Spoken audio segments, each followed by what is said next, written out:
से टॉपिक्स को।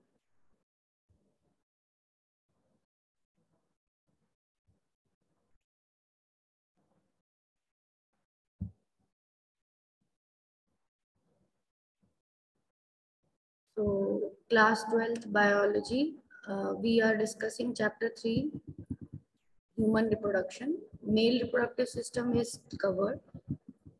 Main organs were testes, and the cells inside the testes and outside the testes were explained. Then duct system was there, some glands were there, those are also explained. The screen which is shared to you, these things are explained to you in the class in the offline mode as well.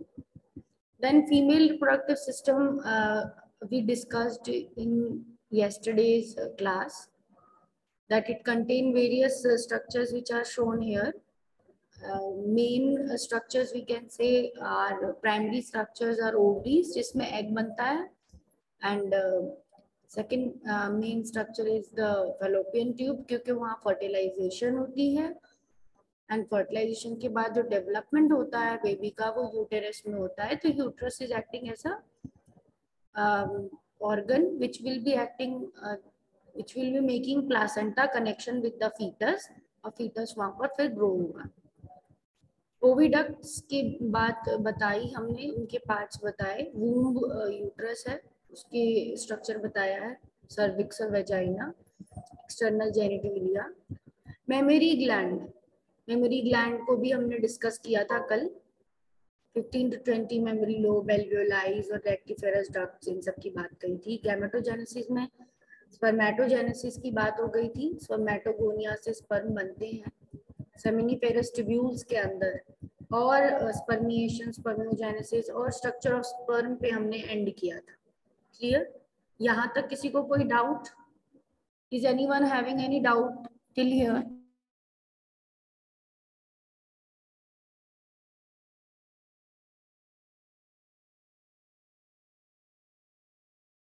कोई doubt है तो बता सकते हो. यहाँ तक किसी को कोई प्रॉब्लम, कथा और आराधना को कोई प्रॉब्लम? यहाँ आपने वीडियो देखी है कल वाली जो मैंने आपको शेयर करी थी? वीडियो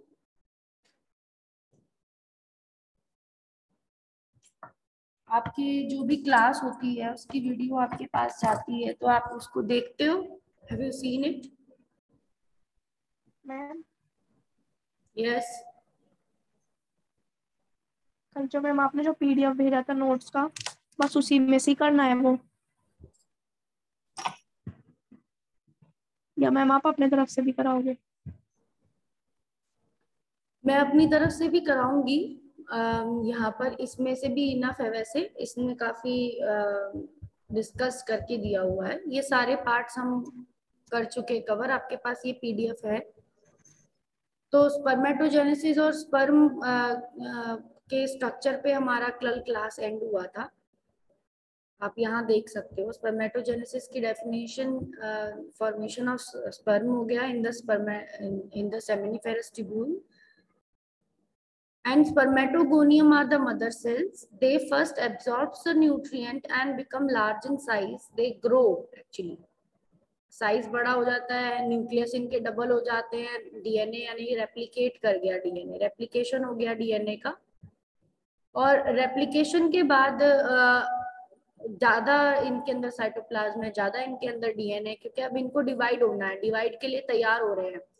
तो ऐसे सेल्स को प्राइमरी स्पर्मेटोसाइट बोला है. प्राइमरी स्पर्मेटोसाइट मियोसिस 1 अंडरगो करते हैं. They undergo meiosis 1. उनमें मियोसिस 1 होती है और 2 सेल्स बनते हैं जिनमें 4 क्रोमोसोम यहाँ आप देख रहे हो. तो ये 2-2 क्रोमोसोम हो गए, हाफ हाफ क्रोमोसोम हो गए. अब ये 2 क्रोमोसोम्स में भी जो अलग अलग क्रोमेटिड्स हैं वो भी सिंगल सिंगल हो जाएंगे, यहाँ से भी ये कट हो जाएंगे. तो ऐसे 4 सेल बनेंगे ये, यानी कि ये 2 सेल भी 2 और सेल को बनाएंगे जो कि आपके सबसे लास्ट में मियोसिस 2 के बाद बनेंगे, और सब में सिंगल क्रोमेटिड रहेगा, 2-2 क्रोमोसोम होंगे. तो जो यहाँ से सिंगल क्रोमेटिड से शुरू हुआ था, इसमें 4 क्रोमोसोम थे पर सिंगल क्रोमेटिड था. ऐसा ही कुछ लास्ट में आया है पर आधे नंबर आए हैं क्रोमोसोम के. Can you see? mother cells is spermatogonia was the mother cell, sperm mother cell, SMC. इस sperm mother cell में 4 क्रोमोसोम्स थे सिंगल वाले, तो 4 क्रोमोसोम का नंबर था। पर मियोसिस एक ऐसी प्रोसेस हुई है, मियोसिस 1 हुआ है और मियोसिस 2 हुआ है, इन दोनों की वजह से क्रोमोसोम नंबर जो यहाँ पर आया है फाइनली डॉटर सेल्स में 2 क्रोमोसोम आया है और वो सिंगल आया है, इट इज कम। इस तरह के डिवीजन को जिसमें क्रोमोसोम नंबर मदर का और डॉटर सेल्स का हाफ होता है उसको क्या कहते हैं, मियोसिस। आपको याद होना चाहिए। और गैमेट्स बनाने वाले सेल में हमेशा मियोसिस होती है, यानी मदर सेल के क्रोमोसोम जितने भी हों उससे आधे हो जाते हैं डॉटर सेल्स के chromosomes. Clear? Is it clear? तो स्पर्मेटोगोनिया प्राइमरी स्पर्मेटोसाइट बना, प्राइमरी स्पर्मेटोसाइट डिवाइड होके सेकेंडरी स्पर्मेटोसाइट बना। तो ये स्टेप्स हैं। Primary first step will be the mother cell spermatogonia will enrich the nutrient, it will grow into the and divide the nucleus to form primary spermatocyte.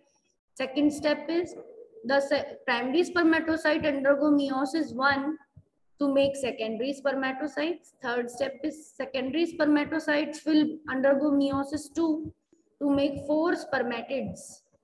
And next step is fourth step, the spermatids will mature into the mature sperms. The spermatids will mature into the mature sperms.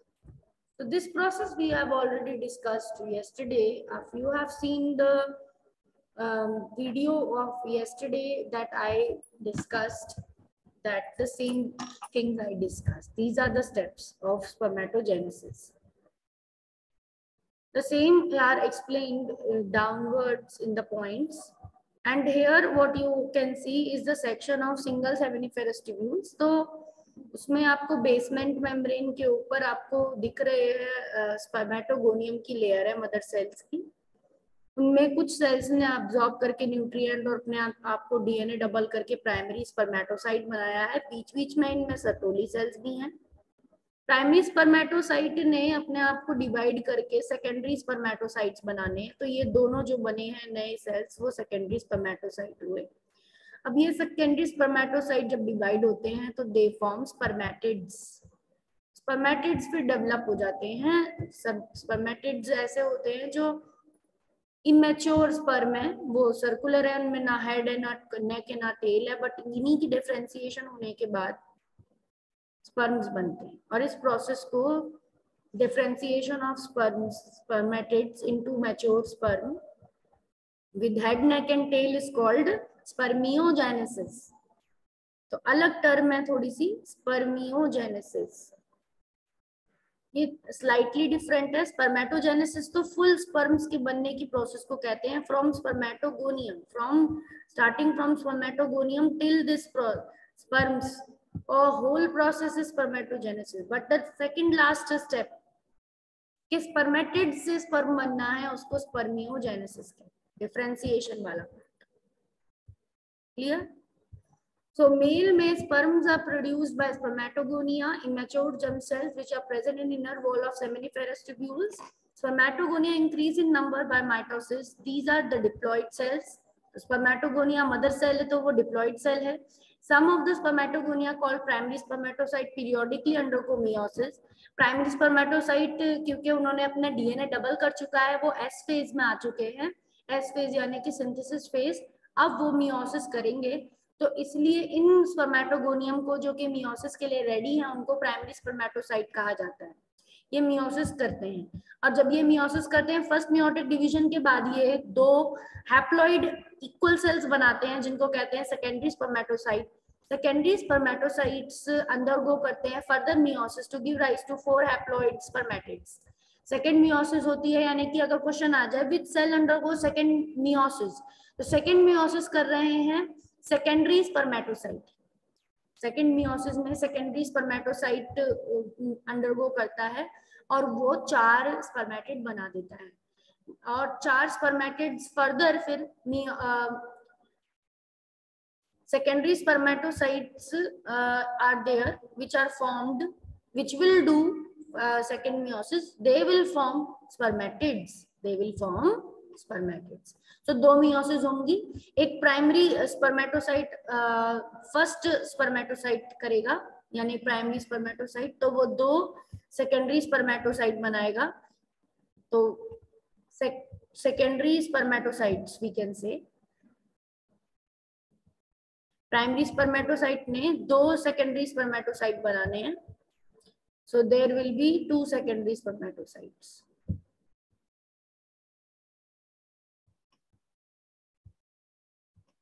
To secondary spermatocytes दो बन गए. ये 1 number क्यों लिखा है? 1 number is for primary. कुछ भी पहला होता है उसे प्राइमरी बोलते हैं, जो सेकंड होता है उसे सेकेंडरी बोलते हैं. तो दिस इज सेकेंडरी. तो यहाँ पर आप ये फ्लोचार्ट एक और बार देख सकते हो कि हम क्या बात कर रहे हैं. ये फ्लोचार्ट इतना समझना हार्ड नहीं है, बहुत इजीली याद हो जाएगा. आप 1-2 बार बनाओगे आपको आ जाएगा. स्पर्मेटोगोनियम है, उसने अपने क्रोमोसोम्स डबल करे हैं, प्राइमरी स्पर्मेटोसाइट बना है. मियोसिस 1 इन्हीं में होती है, प्राइमरी स्पर्मेटोसाइट में. और फिर वो 2 सेकेंडरी स्पर्मेटोसाइट बना रहा है जिसमें हैप्लॉइड हो चुका है कंटेंट. आप देखोगे यहाँ 4 क्रोमोसोम्स हैं, यहाँ 2 आए हैं, दोनों में 2 क्रोमोसोम्स आए हैं, पर दोनों क्रोमोसोम के 2 सिस्टर क्रोमेटिड्स हैं. तो इस वजह से उनको भी जब सेपरेट किया तो 4 सेल्स बने, इन दोनों से 2-2 और बने, और टोटल 4 स्पर्मेटिड्स बने, जिनमें भी क्रोमोसोम नंबर हाफ ही है. यहाँ पर 4 से शुरुआत हुई थी, यहाँ पर सबके क्रोमोसोम नंबर 2 है सभी स्पर्मेटिड्स की. तो यहाँ पर इसीलिए मियोसिस हुई है. मियोसिस 1 प्राइमरी स्पर्मेटोसाइट में हुई है, मियोसिस 2 सेकेंडरी स्पर्मेटोसाइट में. फ्लो चार्ट सबको क्लियर है? Flow chart is not tough, flow chart easy है आपका. क्लियर स्पर्मेटोजेनेसिस का. लास्ट की प्रोसेस को बताया हमने कि जो डिफरेंशिएशन होती है स्पर्मेटिड्स की, जो स्पर्म में कन्वर्ट होते हैं लास्ट में, उसको स्पर्मियोजेनेसिस कहते हैं. Sperm head embedded in Sertoli cells after spermiogenesis and is released from the seminiferous tubule by the process called spermiation. So जो अभी स्पर्म बन रहे हैं, मैच्योर हो रहे हैं, पर जैसे ही वो मैच्योर हो जाएंगे, हेड नेक टेल हो जाएगा उनका, तो वो अब अपने हेड्स को सर्टोली सेल से रिलीज कर देंगे, हट जाएंगे वहां से, और वहां से हट के फिर वो रिलीज होने लगेंगे, अपने मूवमेंट करने लगेंगे, और वो फिर इस प्रोसेस को, रिलीज होने की प्रोसेस को कहते हैं स्पर्मिएशन. के heads are removed from Sertoli cells. Spermatogenesis starts at puberty by the action of gonadotropin releasing hormone, जो कि हाइपोथैलेमिक हार्मोन है, रिलीजिंग हार्मोन है, यानी हाइपोथैलेमस से निकलता है. और ये 2 पिट्यूटरी के हार्मोन को एक्टिवेट करता है, एक तो ल्यूटिनाइजिंग हार्मोन को और एक फॉलिकल स्टिमुलेटिंग हार्मोन को. ल्यूटिनाइजिंग हार्मोन लेडिक सेल्स पे एक्ट करता है, जो इंटरस्टिशियल स्पेस में थे लेडिक सेल्स, और ये अब एंड्रोजन्स रिलीज करते हैं. Androgens are the male hormone called as testosterone. So the male hormone which is released by the activity of LH on the Leydig cells release testosterone. Okay. So testosterone is released, is a main androgen which is released by the Leydig cell after the LH has acted on it. So LH is pituitary hormone. It is a gonad stimulating hormone. तो FSH follicle stimulating है. Follicle stimulating hormone FSH किस पे act करता है? Sertoli cells पे. It act on the Sertoli cells. तो 2 hormones है pituitary के जो अलग अलग अपने एक्ट कर रहे हैं और स्पर्मियोजेनेसिस को रेगुलेट कर रहे हैं. स्पर्म का स्ट्रक्चर भी हमने कल पढ़ा था.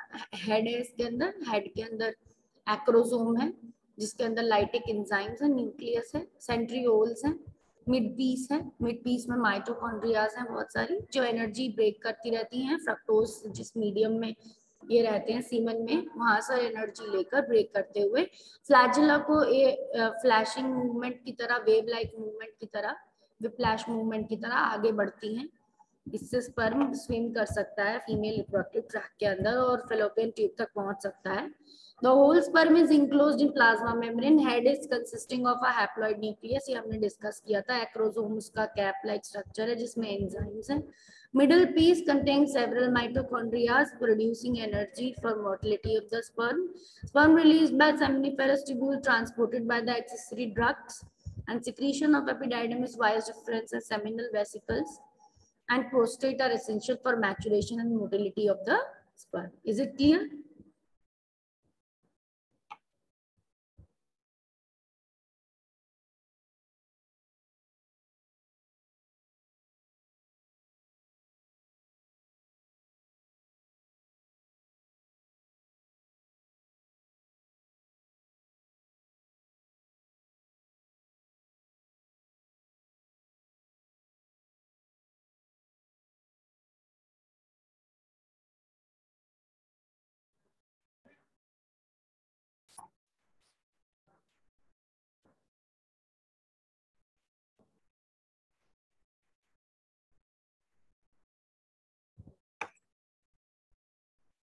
Sperm released by the seminiferous tubules are transferred by the accessory ducts. ये ऊपर की तरफ भेजे जाएंगे और अब रिलीज हो जाएंगे पीनस से. देन oogenesis की प्रोसेस बताई हुई है. सेम उसी की उसका भी एक डायग्राम है. बट उसमें और इसमें ये फर्क है कि जो स्पर्म होते हैं वो 4 बनते हैं और यहाँ पर एग बनता है वो 1 बनता है. प्राइमरी oocyte में जब डिवीजन होगा तो 2 सेल बनेंगे, एक सेकेंडरी oocyte और एक पोलर बॉडी. प्राइमरी oocyte का वही है. यहाँ पर आपको 4 क्रोमोसोम दिख रहे हैं. यहाँ पर वो क्रोमोसोम नंबर डबल हो गए हैं. मियोसिस 1 होगी. मियोसिस 1 में 2 सेल्स बने हैं, secondary oocyte polar body. Meiosis 1 में के बाद जो सेकेंडरी oocyte बना है वो मियोसिस 2 करेगा, तब ओवम और पोलर बॉडी बनेगी. वहां पर सेमिनिफेरस ट्यूब्यूल का डायग्राम दिख रहा था कद. यहाँ पर ओवरी का क्रॉस सेक्शन दिखा रखा है कि किस तरीके से ओवरी के अंदर बने हुए हैं स्ट्रक्चर्स. ये वेन्स के लिए आर्टरीज और कैपिलरीज दिखा रखी हैं ओवरी में. और यहाँ पर जो मैच्योर प्राइमरी फॉलिकल्स हैं, ये इमेच्योर ऐसे सेल्स होते हैं जिनके अंदर एग डेवलप होता है. ड्यूरिंग होल मंथ, 1 महीने में 1 एग डेवलप होता है और ओव्यूलेशन के वक्त वो रिलीज होता है बाहर की तरफ. मैच्योर फॉलिकल के अंदर वो रिलीज होता है 14th डे पे जब फॉलिकल टूटता है. तो ovum is released.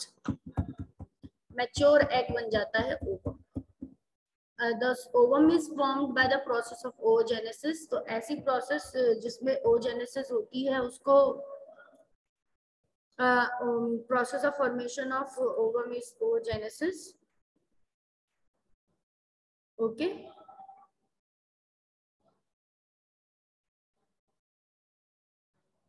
And oogonia are formed in the fetal ovary. oogonia से आपकी एग मदर सेल है. जब वहां पर हम स्पर्मेटोगोनिया वर्ड यूज करते हैं जब हम स्पर्म मदर सेल की बात करते हैं, और जब हम एग की बात कर रहे हैं तो हम oogonia की बात करेंगे. oogonia ovum mother cell. ठीक है, ये ओवम मदर सेल होता है और इसके अंदर मियोसिस होती है तो प्राइमरी oocyte बनता है. एंड देन प्राइमरी oocyte के बाद डिजेनरेट होता है प्राइमरी oocyte लास्ट में तो सेकेंडरी फॉलिकल्स से होता है. And secondary follicles are then converted into tertiary follicles and that have a characteristic fluid filled cavity antrum. तो ये स्टेजेस हैं, आपको पता ही है. प्राइमरी सेकेंडरी स्टेजेस हैं, जैसे स्पर्म के केस में थी वैसे यहाँ पे भी हैं. बट फॉलिकल वर्ड नया आ रहा है कि प्राइमरी oocyte जो है वो सेकेंडरी फॉलिकल में कन्वर्ट हुआ है अपने ऊपर नई नई लेयर्स बनाकर. Large number of primary oocyte degenerate and one जिसके ऊपर बहुत सारी ग्रेनुलोसा सेल्स की लेयर है, नया थीका है, उसको सेकेंडरी फॉलिकल का है और सेकेंडरी फॉलिकल को टर्शियरी फॉलिकल में कन्वर्ट हो जाता है और जिसके अंदर फ्लूइड फिल्ड कैविटी होती है एंट्रम. तो सेकेंडरी फॉलिकल टर्शियरी फॉलिकल में जब कन्वर्ट होता है उसी को ही मैच्योर फॉलिकल को ही दूसरा नाम दिया जाता है ग्राफियन फॉलिकल. और ग्राफियन फॉलिकल के अंदर सेकेंडरी oocyte होता है जोना पेलुसिडा लेयर से कवर, और ग्राफियन फॉलिकल ही रिलीज होता है जिससे ओवम रिलीज होता है। आप इसको तब ज्यादा समझ पाओगे जब मैं आपको एक वीडियो शो करूंगी, जो वीडियो आप यहाँ पर देखोगे अभी, ठीक है। तो I will show you one video which is related to the formation of these follicles, development of the eggs and all. So it's on my email, it's on my drive, so I will show you that.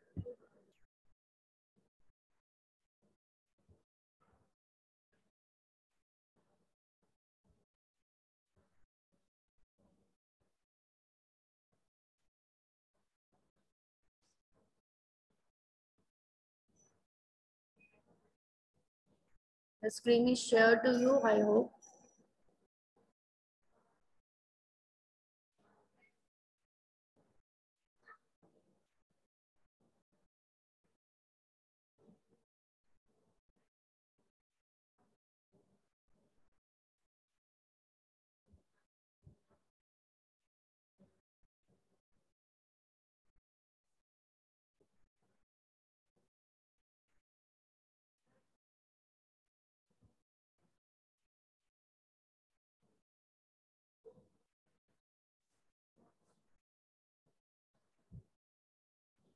Maturation of the follicle and oocyte. So you will see the video. यहाँ पर किस तरीके से ovary के follicle mature हो रहे हैं।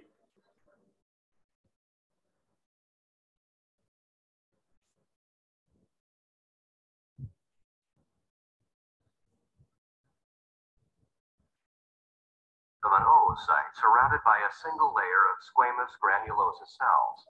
A primordial follicle becomes a primary follicle as the granulosa cells become enlarged and cuboidal. So primordial follicle था जिसमें एक लेयर थी ग्रैनुलोसा सेल की, बट वही ग्रैनुलोसा सेल की लेयर थोड़ी और बड़ी हो गई, अब वो प्राइमरी फॉलिकल कहला रहा है। Now it's called primary follicle. I hope it is clear. अब कैसे डेवलप होता है आगे, यही आपको देखना है। You have to see that how it matures into secondary follicle. The primary follicle enlarges and the granulosa cells form more than one layer. Layer over layer, layer over layer primary follicle की layers बढ़ती जाती हैं और एक zona pellucida नाम की white layer अब follicle के ऊपर है। The structure is called a secondary follicle when fluid-filled vesicles develop among. एक फ्लूइड फील्ड, एक बीच में खाली जगह जिसमें पानी सा भरा रहता है, जब ऐसा स्ट्रक्चर बन जाता है ये, तो अब ये सेकेंडरी फॉलिकल कहलाने लगता है। The granulosa cells and a well-developed capsule or theca becomes apparent around the. और ऊपर आप देख रहे हो कैप्सूल जैसा स्ट्रक्चर भी चढ़ गया है फाइबर्स का, थीका लेयर बोलते हैं उसको। थीका लेयर भी इसके अंदर चढ़ गई है। तो ऐसा फॉलिकल जिसके अंदर ग्रेनुलोसा सेल्स के अंदर फ्लूइड फिल्ड कैविटी भरी हुई है और उसके सबसे बाहर की कवरिंग में थीका लेयर्स आ चुकी हैं, ऐसे फॉलिकल को सेकेंडरी फॉलिकल कहते हैं। Granulosa cells. The theca possesses internal and external layers. Theca में दो लेयर हैं, एक थीका इंटरनल लेयर है जो स्मूथ है, और थीका एक्सटर्नल जो एक्सटर्नल लेयर है। ये एग की डेवलपमेंट के साथ साथ कैसे कैसे अंदर एग डेवलप हो रहा है फॉलिकल के अंदर, ओवरी के फॉलिकल के The अंदर। structure is called a mature follicle when the fluid-filled vesicles form a single end. एक बहुत ही ज्यादा पहले जहां पर खाली खाली जगह 2-3 थी, जब वो सारी जगह मिलकर एक कंप्लीट एक खाली जगह बन जाती है एंट्रम नाम की, अब इसको मैच्योर फॉलिकल या फिर ग्राफियन फॉलिकल कहा जाएगा। At full maturity, the oocyte is located in the cumulus mass. Cumulus mass के सराउंडेड जो oocyte है, सेकेंडरी oocyte, वो आपको दिखेगा एक किनारे पे, जैसे यहाँ देख पा रहे हो आप। इसमें एक किनारे पे ग्रैनुलोसा मास, तो ये सेल्स का, क्यूमुलस मास तो ये ग्रैनुलोसा सेल्स का मास है, और यहाँ पर आपकी जोना पेलुसिडा लेयर है व्हाइट कलर की, ये वाली, एंड ये आपका सेकेंडरी oocyte है। तो यही बोला गया है किनारे पर रहता है, और ये फ्लूइड फिल्ड कैविटी एंट्रम है, इसमें पानी भरा हुआ है, वो सिंगल हो चुकी है, बड़ी हो चुकी है।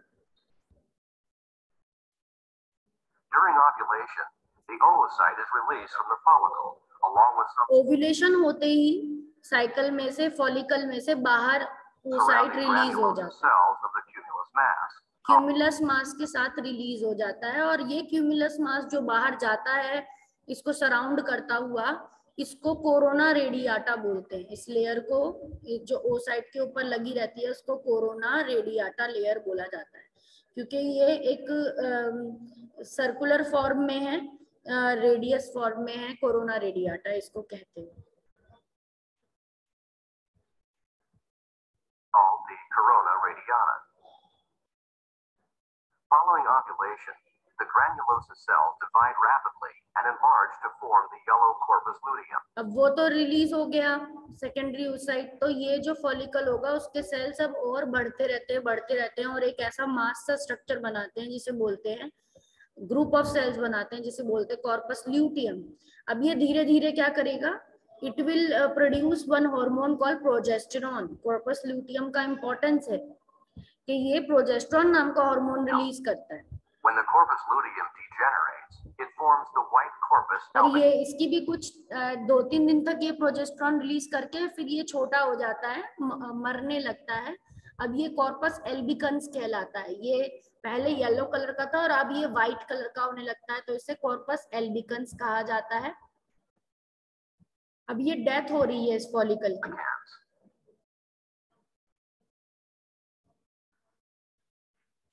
यहाँ पर आपका पूरा डेवलपमेंट हो गया, कैसे मैच्योर होता है आपका फॉलिकल, ये आपको पता हो गया कि इसमें कैसे ये एग रिलीज करता है।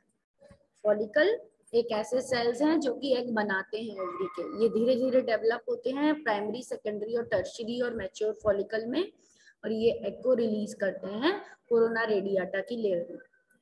तो इसके साथ हम नेक्स्ट क्लास में आते हैं, नेक्स्ट क्लास में मिलेंगे इसके बाद हम, ठीक है। मैं लिंक दोबारा शेयर करूंगी, उसको आपको ज्वाइन करना है।